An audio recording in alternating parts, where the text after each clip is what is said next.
गेल्या अनेक वर्षात माणसात बाह्य बदल झाले, पण त्याचं अंतरंग, त्याचे विचार आणि वर्तन यात मात्र बदल झाला नाही. आजही तेच काम, क्रोध, लोभ, मोह, मद, मत्सर, भीती, ईर्ष्या, स्पर्धा, पैसा आणि उपभोग यासाठी तीच जीवघेणी भांडणं हेच वास्तव कायम आहे. यामधून मार्ग काढण्यासाठी आणि जीवनाचं खरं दर्शन घडवण्यासाठी भगवद्गीतेचा अभ्यास केवळ ग्रंथ म्हणून नाही, तर जीवन दर्शन म्हणून करणं आवश्यक आहे. कार्पण्यदोषोपहतः स्वभावः पृच्छामि त्वां धर्मसम्मूढचेताः यच्छ्रेयस्यान्निश्चितं ब्रूहि तन्मे शिष्यस्तेऽहं शाधिमान् त्वां प्रपन्नम्. माझ्या दुर्बलतेमुळे मी माझ्या कर्तव्याबद्दल गोंधळून गेलो आहे आणि माझी मनःशांती नष्ट झाली आहे. अशा स्थितीत माझ्यासाठी निश्चितपणे सर्वात श्रेयस्कर काय आहे याबद्दल मी तुम्हाला विचारित आहे. मी तुमचा शिष्य आहे आणि तुम्हाला शरण आलो आहे. कृपा करून मला उपदेश करा. हरिओम. आपण या दुसऱ्या अध्यायातला 7वा श्लोक पाहतोय. कार्पण्यदोषोपहत स्वभावा हा श्लोक पाहतोय. शंकराचार्यांनी त्यांच्या शिष्यांबद्दल काय सांगितलं, किती प्रकारचे शिष्य असतात ते सांगितलं. ते आपण काल जाणून घेतलं होतं. आता अर्जुन असं म्हणतोय की माझ्यामध्ये कृपणतेचा दोष, कार्पण्य दोष निर्माण झाला आहे. कार्पण्य दोष म्हणजे कृपणतेचा दोष. आता कृपणताचा व्यावहारिक अर्थ तर आपल्याला माहिती आहे की एखाद्या माणसाकडे समजा भरपूर पैसा आहे, तर तो काय करतो, त्याच्याकडे पैसा जरूर आहे, त्यामुळे तो ते पैसे वापरत स्वतः नाही, दुसऱ्याला काही देत नाही, कुठे दान करत नाही आणि कधी त्याचा उपभोगही घेत नाही. असा जो कोणी असतो त्याला आपण कंजूस असं म्हणतो. पण शास्त्रामध्ये मात्र याचा अर्थ जरा वेगळ्या पद्धतीने दिला आहे. शास्त्र असं म्हणतं की आपल्या स्वतःकडे प्रचंड अशी दैवी संपत्ती आहे आणि या दैवी संपत्तीचा उपयोग करणं हे तर अपेक्षित आहे ना, आणि आपल्या आतमध्येच ती आहे. त्यामुळे आत्मज्ञान प्राप्त करून घेणं हे अत्यंत जरूर आहे. आणि आपण तर सच्चित आनंद स्वरूप आहोत, त्यामुळे स्वतःला हीन दीन मानणं हे मोठं पाप तर नक्कीच आहे, पण ही कृपणतासुद्धा आहे. बृहदारण्य उपनिषदमध्ये हा विषय येतो. त्याच्यामध्ये गुरु असं सांगतो की तो काय सांगतो की हे बघ, आपल्या स्वतःमध्ये काय हे अतिशय अक्षर आणि अव्यय असं जे ब्रह्म आहे ना, ते स्वतःमध्येच आहे, आपल्यामध्येच आहे. आणि त्याला न जाणताच जो माणूस या जगातून निघून जातो, म्हणजेच देहत्याग करतो, तो मात्र निश्चितपणे कृपण असं म्हणावं, असं त्यांनी कृपणचा अर्थ तिथे दिलेला आहे. हे तर खरंच आहे. पण आता काय होतं, कधीकधी स्वतःला फार दोषी समजल्यामुळे सुद्धा माणसाला आपण कोण आहे त्याचा विचार विसरत होतो की आत्ता कोण आहोत हे त्याच्या लक्षात राहत नाही, आणि त्यालासुद्धा कृपणतेचा दोष असंच म्हणतात. हे तर तितकंच खरं आहे. आता अर्जुन भगवंतांना काय सांगतो आहे, तो त्यांना आणखीन एक दोष माझ्यामध्ये निर्माण झाला आहे. कुठला? धर्मसंपूर्ण चेता झालो आहे. धर्मसंपूर्ण चेता म्हणजे आत्ता माझा कोणता धर्म आहे, आत्ता माझी जी मनस्थिती आहे त्यामध्ये मी कसं वागावं, मी काय करणं योग्य आहे हे मला समजत नाही आहे. आणि म्हणून मग काय करा, मी निर्णय नाही करू शकत काय करायचं त्याचा. आणि म्हणून मग मला श्रेयस काय ते सांगा, जे काही श्रेयस असेल ना ते सांगा. हे फार सुंदर आहे मंडळी. कारण काय होतं, फार कमी लोक असं करतात हो. आता आपणसुद्धा संतांकडे जातो ना, पण काय विचारतो त्यांना, तुम्ही पत्रिका पाहता का, आणि दुसरं काय विचारतो, समजा अगदी आध्यात्मिक प्रश्न विचारला तरीसुद्धा आपली जी काय माहिती आहे ना त्याप्रमाणेच त्याने सांगावं असं वाटतं. आणि भौतिक प्रश्न असतील घरातले संसाराचे, तर आपल्या मनात जे आहे ते त्यांनी सांगावं, आपल्याला जसं वाटतं तसं तरी सांगावं अशी इच्छा असते. आणि खरं म्हणजे संतांकडे जाऊन काय सांगितलं पाहिजे, त्यांना असं विचारलं पाहिजे की मला असं असं वाटतं, पण माझ्यासाठी योग्य काय आहे ते तुम्ही सांगा, असं सांगायला पाहिजे. पण आपण तसं करत नाही, हे खरंच आहे. आणि श्रेयस आणि प्रेयस असे दोन शब्द येतात. प्रेयस म्हणजे काय, प्रेयसाचा अर्थ असा की जे बरोबर पाहायला खूप गोड वाटतं, पण ते अंतिम हिताचं असतंच असं नाही. आणि श्रेयस म्हणजे काय, श्रेयसचा अर्थ मी कशाला सांगू, भगवान अंत्य शंकराचार्यांनीच श्रेयसची व्याख्या केली. काय म्हणतात ते, एकांतिकम आत्यंतिकम इति श्रेय, की ज्याचं फळ फक्त एकच आहे, अनेक नसतात, असं ज्याचं आहे, ज्याच्या पलीकडे काही असूच शकत नाही, असं जे फळ आहे, जे शाश्वत आहे, कायमचं आहे, आणि असं जे असतं त्याला श्रेयस असं म्हणतात. म्हणजे बघा, ह्याच्यामध्ये ही व्याख्या अशी विचित्र आहे. याच्यामध्ये कुठलंही कर्म बसू शकणार नाही, कर्म श्रेयस असूच शकणार नाही. कारण का बरं? कर्माचं फळसुद्धा देश काळ परिस्थितीवर अवलंबून असतं. समजा 2 माणसांनी अगदी सारखीच कर्म केली तरी प्रत्येकाच्या प्रारब्धाप्रमाणे त्याला मिळणारं फळ हे वेगवेगळं असू शकतं ना. उदाहरणच सांगतो, समजा 2 मुलांनी अगदी सारखा अभ्यास केला, दोघांचा बुद्धी अगदी सारखी आहे, तरी दोघंजण काही पहिले येणार नाहीत ना, त्यातल्यापैकी कोणीतरी एकच येणार. त्यामुळे शेवटी प्रारब्धाचा भाग त्यात महत्त्वाचा येतो, हे तर खरंच आहे. आणि नुसतं प्रारब्ध नाही, इतर अनेक गोष्टींचाही संबंध त्याच्यामध्ये असतोच नक्की, हे तर खरंच आहे. तसंच आत्यंतिकम म्हणजे जे फळ कायमचं असतं, शाश्वत असतं असं. आता शाश्वत फळ कशाचं असू शकेल? जे कधीच कमी जास्त होत नाही असं फळ काय असू शकेल का? बघा, कोणतीही वस्तू, प्रसंग, परिस्थिती, व्यक्ती यांच्यापासून जे सुख आपल्याला मिळतं ना, ते शाश्वत कधी असूच शकणार नाही ना. कारण ती वस्तूच मुळे शाश्वत नाही आहे, ते कायम टिकतच नाही.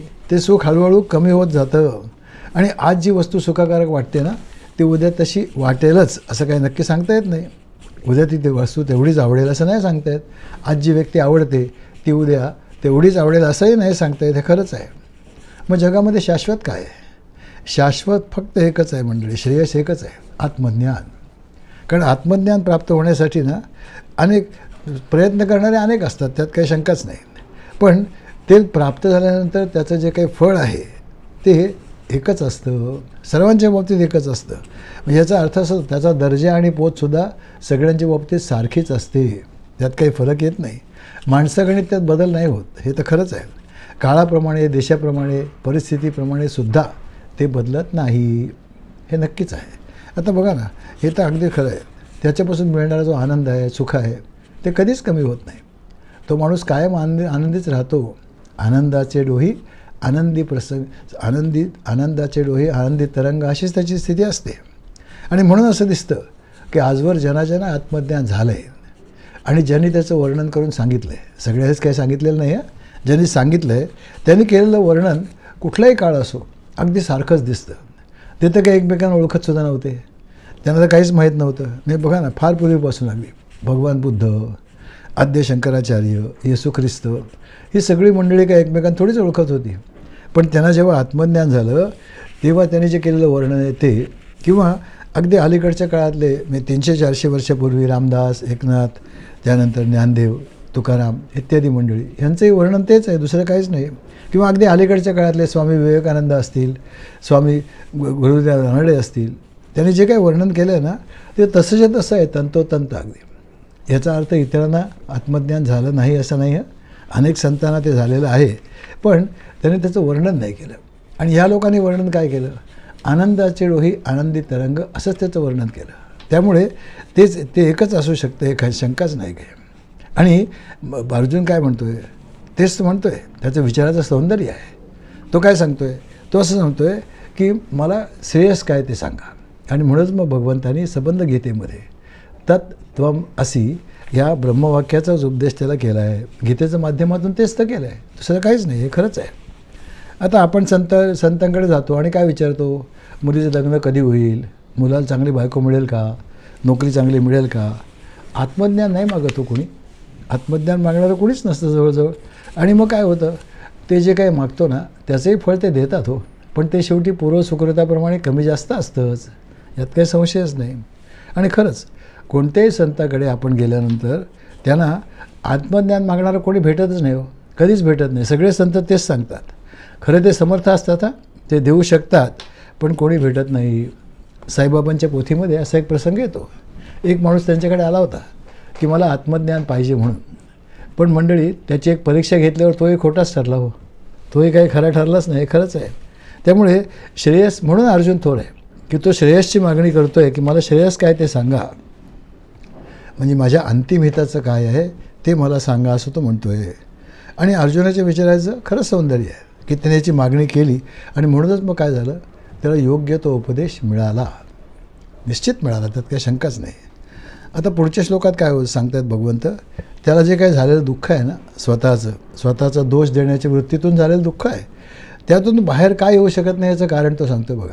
पुढचा श्लोक आहे 8वा.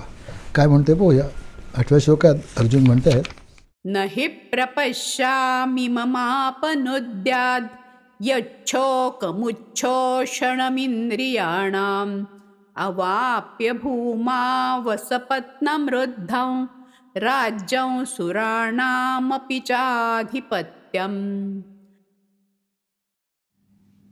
ज्या योगे माझ्या इंद्रियांना शुष्क पाडणाऱ्या शोकाला नाहीसं करता येईल असा उपायच मला दिसत नाही. स्वर्गातील देवांसारखं सार्वभौमत्व असलेलं वैभवशाली आणि प्रतिस्पर्धी नसलेलं राज्य प्राप्त करून सुद्धा मला या शोकाचं निराकरण करता येणार नाही.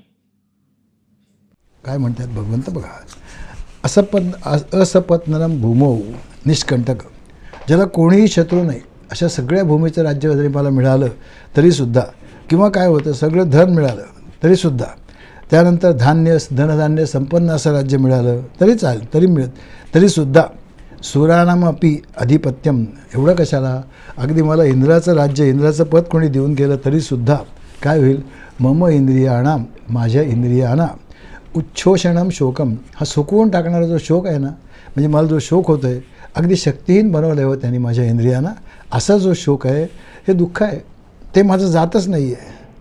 काय दुःख होतं हो त्याचा शोक काय होता, की माझ्या माणसांना, माझ्या गुरुला, माझ्या आजोबांना मी कसं मारू, आणि मी पातक करणार होतो त्यांना मारून, हे त्याचा खरा दोष आहे. आणि तो काय म्हणतो आहे, आपण यात न पश्यामी, हा शोक दूर कसा करायचा हे मला काही समजतच नाही, त्याचा मला उपाय काही दिसत नाही आहे, आणि म्हणून मग काय करा, आपण मला तो उपाय सांगावा, असं त्याचं म्हणणं आहे. आता बघा एक महत्त्वाची गोष्ट लक्षात येते, की जेव्हा मोहामुळे एखाद्या माणसाला दुःख होतं, तो मोह पूर्णपणे निवृत्त व्हावा लागतो, त्याचं पूर्ण निराकरण व्हावं लागतं, तरच तो जातो, नाही तर अन्यथा नाही. हे नक्कीच आहे, मनात काही संशय राहिला तर होणारच नाही. आणि म्हणून बघा ना, संपूर्ण गीता भगवंताने एवढी सांगितली, दिलं काय, आत्मज्ञानच दिलं होतं की नाही खरं म्हणजे, पण तरीसुद्धा असं नाही विचारलं की तुझं अज्ञान दूर झालं का रे, तुला ज्ञान प्राप्त झालं का, असं नाही म्हटलं. त्यांनी काय होतं, ते असं म्हणाले अर्जुनाला की तुला ज्ञान प्राप्त झालं का रे, असं नाही म्हणाले. ते काय म्हणाले, तुझा मोह नष्ट झाला का, तुझा मोह नष्ट झाला का.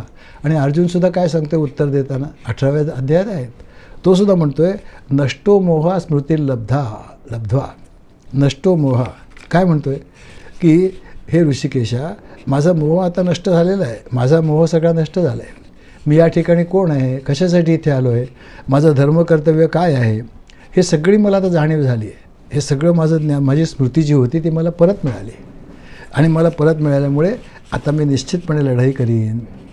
आता ह्यापुढे काय काय घडतं आहे ना, ते संजय आपल्याला पुढच्या श्लोकात सांगणार आहेत. पहा, तो पुढचा श्लोक आपण अर्थातच पुढच्या प्रवचनात पाहूया. हरिओम.